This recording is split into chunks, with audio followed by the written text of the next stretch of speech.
Hi everyone, and welcome to the Friday, February 4th installment of the Silicon Insider, the only uncensored look at life and business in the Valley.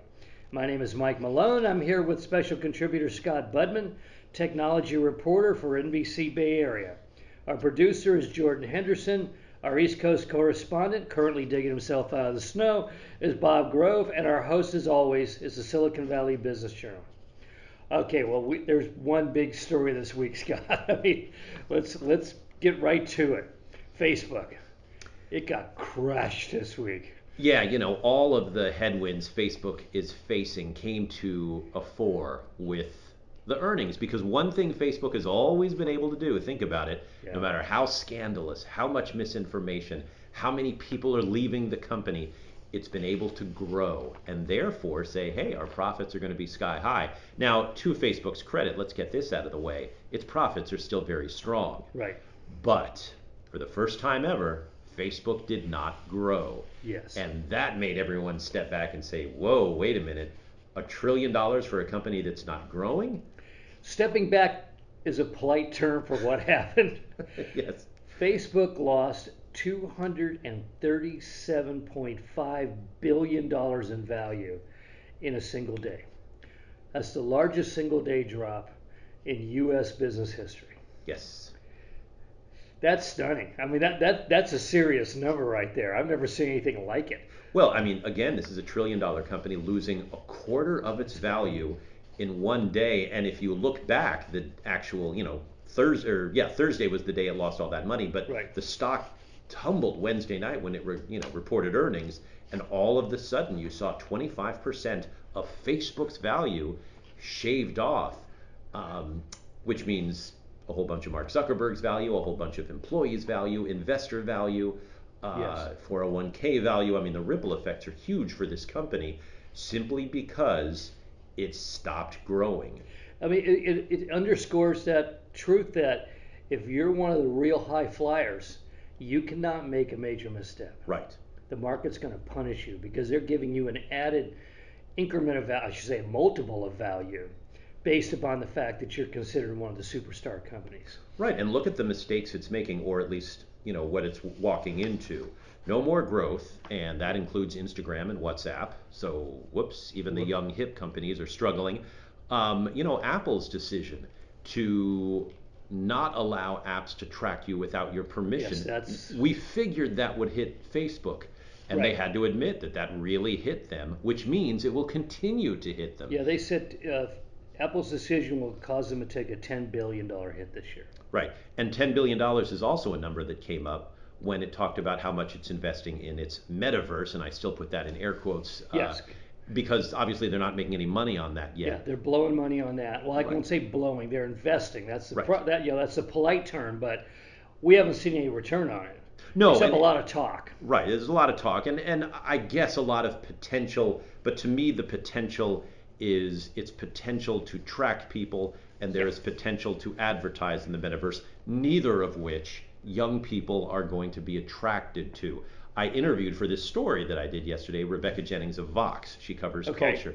She said the reason the metaverse is not exciting to young people is because it's not cool. Why is it not cool? Because it was developed by Mark Zuckerberg, who is not cool. And she brings up an interesting so that's point. the Bill Gates effect. Remember, at a certain point, Microsoft, anything it did got instant backlash because evil Bill Gates, was running it. Sure, and we'll get to evil Jeff Bezos, but apparently he's still making money for investors. Yeah. But back to Facebook for a minute at least. The problem with the metaverse is largely this, I think. It's being developed by large companies.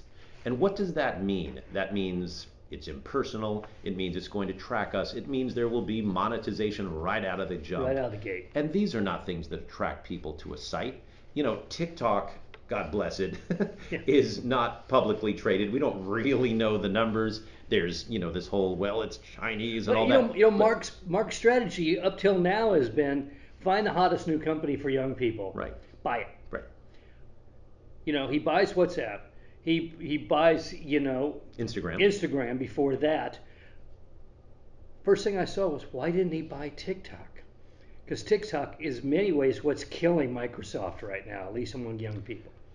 Why didn't he snap it up too? Was he afraid of antitrust?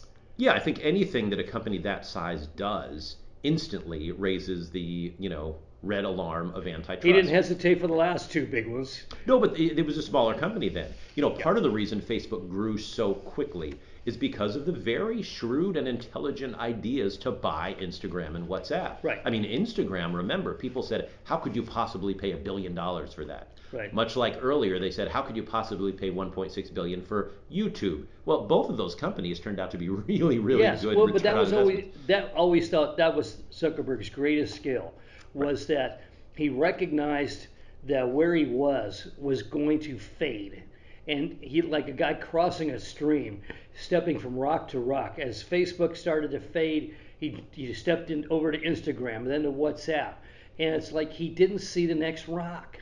Well, right. Apparently he tried to buy Yeah, Snapchat, which would have been a good buy. right. And Well, again, especially this week. right. Oh yeah. Yeah. But again, Zuckerberg is playing the long game here, and I get that. But when the long game includes sinking billions of dollars into something that's unproven, Yes. i.e., this metaverse, investors don't like that kind of a long game. And that's why they're bailing out. Now, they may come back and Zuckerberg can say, hey, not only are we still a profit machine, which Facebook is, or Meta is, but we can bring the young people back. And that's, Well, they're going to have to do something new. You look at the monthly active subscribers. users Right. stopped Right. at 2.9 billion. And that's A staggering number. Nothing in human history has been, Right. shared by that many people. well, a but lot of still, people said it had to stop because everybody's on it. But users in the U.S. and Canada dropped. Right. Which is kind of a glimpse of the future. I agree. The early adopters are now leaving. Okay, well, you think all the controversy added to all this? Are people just like sick of Facebook, and if the investors and shareholders are like, I don't want to be involved anymore with a company that's like wrecking teenage girls' brains and Yeah, I think there's surveilling us everywhere? I think there's some of that, but I caution that as someone with teens because there's still plenty of young people on social media. Sure. TikTok is not seen as, well, at least it's completely misinformation free. Same with any of these sites. Some police it better than others, but people are still on TikTok, they're still on Snapchat, they're still on Twitter, and they're still on Instagram, et cetera, et cetera. But you're right. I think some of the sheen of Facebook is off, especially, again, for young people. It's not the cool place to be. And a lot of people, I think, another problem is that spend all these years building their Facebook profile. Yes. It's a little too easy for them to sort of leave that behind. How many of us reach a certain point in life or a certain age and say, wow, it's been weeks, maybe even months since I've even checked Facebook, because it just doesn't matter that much. Yeah, I mean, the hidden weakness of Facebook always was they've made you into one of their pseudo employees because you're building your site. Exactly. And how many decades do you want to keep doing that? Right. I mean, ask me, wow, are you really affected by the ads you see on Facebook? And I have to think back to the last time I even saw an ad on Facebook because I'm just not actively there anymore. Right. And if I'm not, and I'm pretty internet wired because of my job and my life, if I can't tell you the last ad I saw on Facebook, or if I can tell you that it was Christian Mingle, and honestly it was, a dating site for Christians, that's not really my wheelhouse. Yeah, right. But okay, bless it, I hope it does well, but wait a minute, that was months ago, and I don't even remember seeing an ad anymore, and that's Facebook's bread and butter.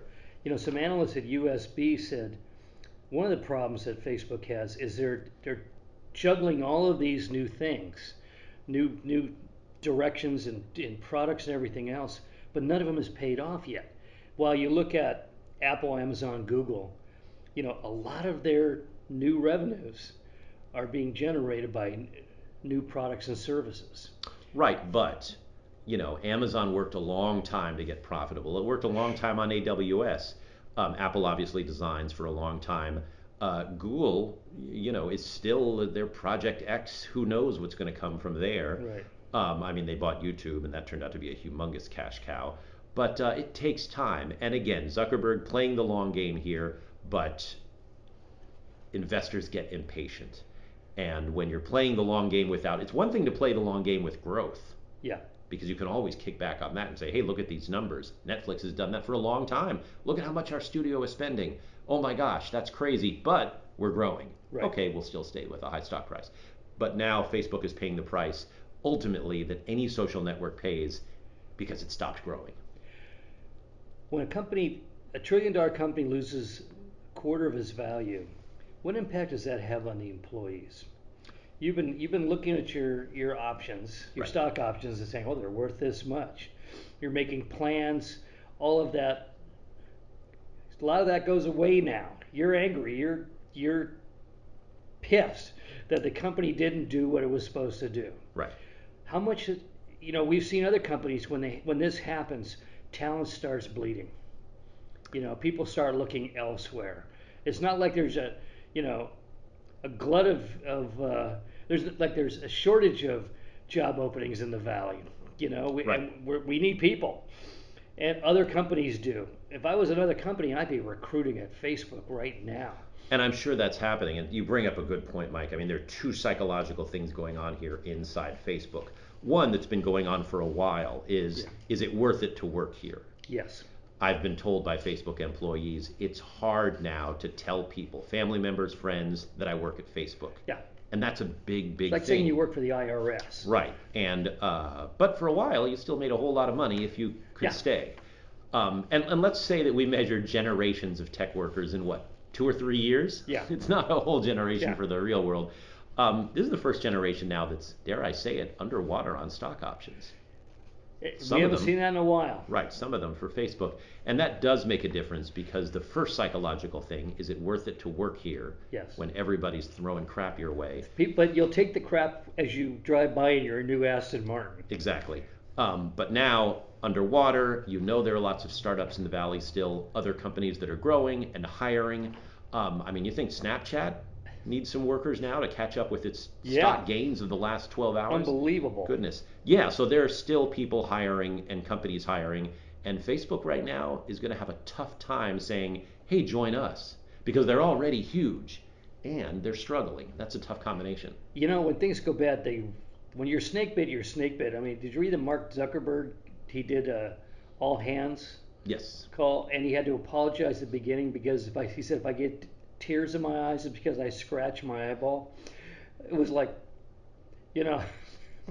that's the day, you get fired and you wreck your car and you step in dog poop. I mean, there's a metaphor for the valley's oracle scratching his eyeball on the day when he's coming. Yeah.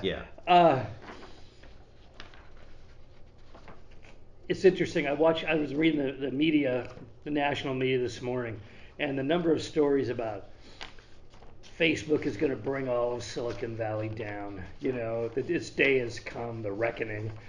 And I thought, well, first of all, that's literally not true.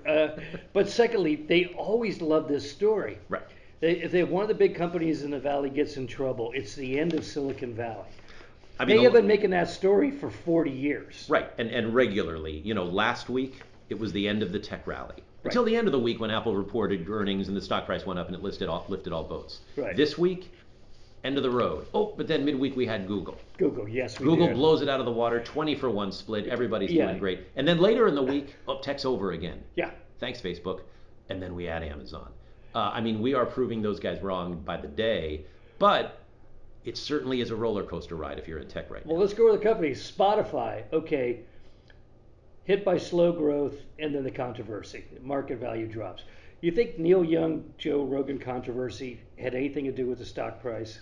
It may have. I mean, it's basically Neil last Young week. and Joni Mitchell, Right. His old friend from Canada, as Crosby, Stills, and Nash, his old buddies from the band. I mean, that's more like a solidarity thing. Right. And Joni and Neil have both sold their music. Right. So, No, look, I understand. And I'm Gen X, right? Yeah. I'm not even in the Neil Young wheelhouse. I'm a huge fan, make no mistake. Sure. But it takes people even older than me to say, oh, I can't stream my Neil Young. I mean, that's a weird sentence in itself. So I don't think people are mourning the fact that they can't stream their Joni Mitchell or their CSN. They have the albums. They have the vinyl. Yeah, they have these the guys. vinyl. But there were a lot of people when delete Spotify hashtag trends. There's more going on than just the old folks. Yes. That's some people saying, hey, what Neil Young did was bring to light the misinformation that people are ticked off about on the Joe Rogan podcast. And yes, that hurt Spotify a bit. But what hurt it even more? Same thing that hurt Facebook. Slow growth. That's the death knell for a social network, and Spotify is kind of that. And I thought, well, maybe it's about money. And it turns out part of it is about money, but it's about the fact Spotify really doesn't pay the artists very much. Right. It's not a painful thing to drop Spotify if Taylor Swift quits Spotify. Okay, that changes everything. Right. That's what I was waiting for. The slow growth right now is what's really hurting Spotify's stock price. But yeah, if a BTS or a Taylor Swift says, I'm going to go out in solidarity with Joni Mitchell and Neil Young, that would be interesting because that's the generation, the millennials, Gen Z, that really rely on Spotify for new music. Because remember, radio is radio, MTV isn't what it was. Streaming services are where we get our new music. Were you surprised to learn that Rogan gets more listeners than Neil Young does on Spotify? Not at all. No. I mean, not at all. Every kid I know, at least every kid I know in their 20s, listens to Joe Rogan. Right. You podcast hosts are all world famous, aren't you? Yeah, sure. I assume. Yeah, sure. But I still think of him as being on talk radio, the TV series. But I've listened to him. First of all, I wasn't struck that he was generating much misinformation. He was eliciting what you might consider from Dr. Malone and all that. Right. But it seems to me he was doing straight journalism, asking questions, which is what he was supposed to do. You may not like the answers he received from Jordan Peterson but Well, and again, it did spur debate. A lot of people were saying Rogan's bad. A lot of people were saying, oh no, it's good because it's free speech and getting the whatever side you're on. It really didn't hurt that much that a few artists stepped away. Especially 76-year-old artists. Exactly. Yeah. And I think the slow growth is really hurting Spotify. But for a big artist that would hit the young people and cause them to that would be earth-shaking. Yeah. Right. If the teens we know say, well, you know what, I'll go to Apple Music or Tidal or whatever, that would really, really hurt Spotify. Right. Okay. So we talked about Google and its huge growth, big profits, 20-to-1 stock split. I've never seen a 20-to-1. I've seen 4-to-1. I've seen maybe a 10-to-1, but a 20-to-1 stock split. Well, this is really around the first time that we've seen $1,000 stock prices, right? That's true. And so, if you split 2-to-1 and you're a $3,000 stock, that's not really bringing that many people in. This actually brings Google stock back to the heartland. Yes. That you're a retiree and you're putting together your portfolio. You now you weren't considering that $1,000 a share in Google, but now, yeah, $20, $50, okay, that puts it with all the other stocks. Right, and again, we've talked many times about how a stock split is not really generating anything, but there's a lot of optimism, and it does generate optimism. It shows that the company is feeling confident going forward, and like you say, it's not just the institutional investors now that can jump in and buy a bunch of shares. It's regular investors like you and me who can say, a $100 stock price or $200 stock price, that's much more manageable than, $3,500 for a share of stock. Now, Amazon also reported earnings. The price went up hundreds of dollars overnight and into the morning, but it did not split, so it's still a multi-$1,000 stock price. So, we'll see what transpires. Yeah, I've never seen a good study if stock value goes up faster after a split, because it's created a larger set of potential investors. Right. Or is it basically still keep the same trajectory as they had before? It's hard to say, and you're right. There's just so much psychology that goes into it. But any company that says, we're splitting our stock is essentially saying, without saying, we're doing good. Right, which it can't say, but it's saying, hey, we're splitting our stock, we're putting more shares out there, which make things a little more stable, a little more accessible. And a lot of people like that, even though, they're not technically making any money right away. But the emotional sensation inside of the company is enormous when you have a stock split. I've been inside companies when they did a reverse stock split to get ready for an IPO. You still have the same value of your stock, but it's like a giant morale-crushing movement across the organization. Okay, well, let's talk about Amazon. Big numbers after hours on earnings. And why? I know Amazon disclosed they broke out their advertising business for the first time, and it turns out they booked $31 billion in advertising last year. Yeah, I mean, that's a huge number for a company we never really associated with advertising. No. You know, We think Amazon. of Google as Right. Google built itself on this sort of stealth advertising model, but not Amazon. No, I mean, advertising is for things that you don't have to spend money on, right? That's why Yeah. you put up with advertising. Um, but Amazon we go to Amazon to spend money. It's Yes. a marketplace. And, obviously the AWS, the back end works fantastically. Sure. But yeah, to see that Amazon is actually making tens of billions of dollars a year on Now they didn't advertising. break out profitability, but you got to figure the profit level is enormous on that. I Because mean, it's advertising, you mean? the advertising. Well, they didn't break out their advertising profitability, Right. and But you don't advertise to lose money, do you? no, but no. That would be more PR or marketing. Yeah, and how much money do you have to spend to get advertising if you're Amazon? To go out and find clients. It can't be that hard. The overhead must be nothing. Right. That they're probably 30 billion of the 31 they're booking as profits. Yeah, there's still a cash machine, not just because of selling all the goods or even AWS, but now advertising as well. And that's just yet another arrow in the Amazon quiver, which grows and grows. As long as we're on Amazon. Meanwhile, for the poor workers of Amazon, a second Staten Island warehouse has now filed a petition for union election. They're gonna. I think the unions are going to target Amazon now in a big way. Now that we're starting to get some actual entire warehouses signing up for the vote.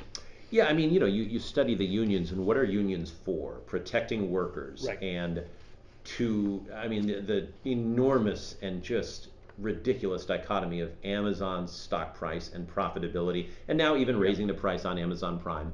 And these workers who work for lower wages, who are driving around in bad conditions, it's the Yeah. reason unions were invented in the first place. And really, Yeah. Amazon could have addressed this many times, and they just won't do They it. won't do it. And It's interesting. I think modern folks have an image of unions that they're big, they're bloated, they're asking for more money than, they're crushing companies by demanding more, mob connections, all this stuff. But unions got created precisely because of workers being exploited inside of factories and warehouses. right, You know, I've been inside those Amazon factories.